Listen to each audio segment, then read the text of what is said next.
this is Super Snow. What you're seeing in the background is some Dark Souls. I was actually going to use first-person shooter in the background, but I feel like this is a more prevalent game. So, anyways, I was watching this video from this guy named Dat Angus. Though his channel has about, I'd say, about nearly, he's a little over 4,000 subs. I'm going to put him in the description below. Please give him a shout out from me. Tell him I sent you guys over there. He could use your support. But he was talking about basically how modern FPS games take no skill, and I gotta say, as a response video, that's true. That is like undeniably true. But my thing with this is, modern FPS games might be might take no skill at all, but most people these days are so brain dead retarded that it doesn't even matter how simple you make a game. They still don't understand simplistic shit. A great example, if I'm playing TF2, right, and I'm doing man versus machine, if you just go into the boot camp, okay, you'll have people in there who actually have decent equipment, meaning that they either A, bought it, or B, they've been playing the game for a long time.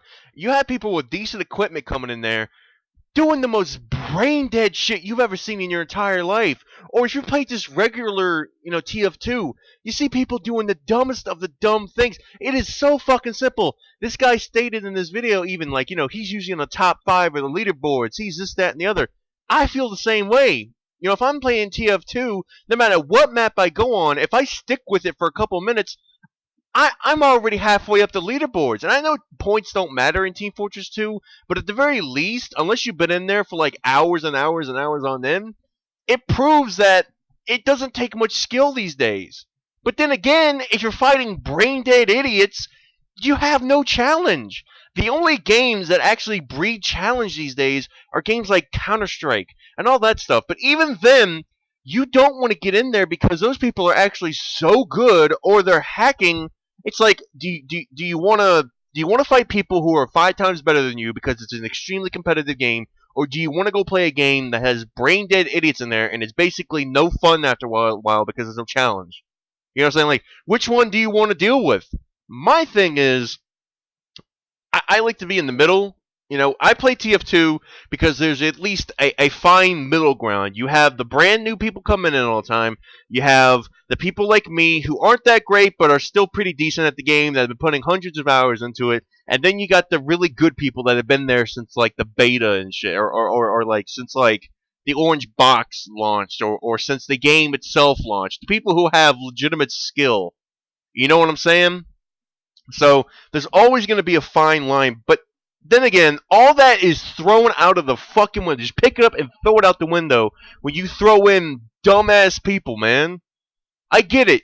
Video games these days are a medium that so many people can get their hands on. When it comes to consoles, PC, even mobile gaming is still gaming.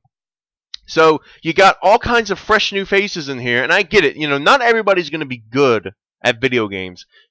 But then again, it's 2015. How could you not know the fucking simple shit of video games, especially a first-person shooter? Angus over here is talking about how most modern FPS games take no skill. Well, my thing is, how can you not have skill at just about any kind of game these days? Especially FPSs. FPSs are one of those genres that have become so simplistic. All you gotta do is just point and click. Or well, if you're using a controller, it's a completely different story. But if you're on the PC, just point and click. In some games, when you lock onto somebody, it automatically does it. Like in GTA Online, if I'm playing GTA Online and I'm using a controller obviously, but if I aim my gun at somebody, it most of the time it automatically locks onto them. How can you be this bad at video games in 2015? They're the same kind of people who play games like horror games and die constantly. When I can beat that shit, I remember I beat, like, what was it, Outlast in like 2 to 4 hours? And that was supposed to be like a groundbreaking game, this brand new mechanic, and it's like, no. I just used what I learned from Amnesia, or what I learned from another survival horror game where you have to run and hide. I mean, seriously, unless it's a brand new genre, how can you be this bad at video games? It blows my mind. And the amount of stupid people, I mean, I get it. I know most people these days are pretty stupid, but you can't be this stupid. There's got to be There's got to be something else here, man. If it is true that these people are really this fucking stupid, whoa, man, that's a scary thought. Anyways, guys, this is just my little response to his video. I got a new editing software, so I'm gonna see if I can make this work. If it doesn't work, you're never gonna see this, obviously. But if it does work, you should be seeing higher quality videos, or at the very least, a little bit more on track videos. So we'll see how it goes. This is Super Snow. Remember to like, comment, favorite, and subscribe. I will see you guys in the next video.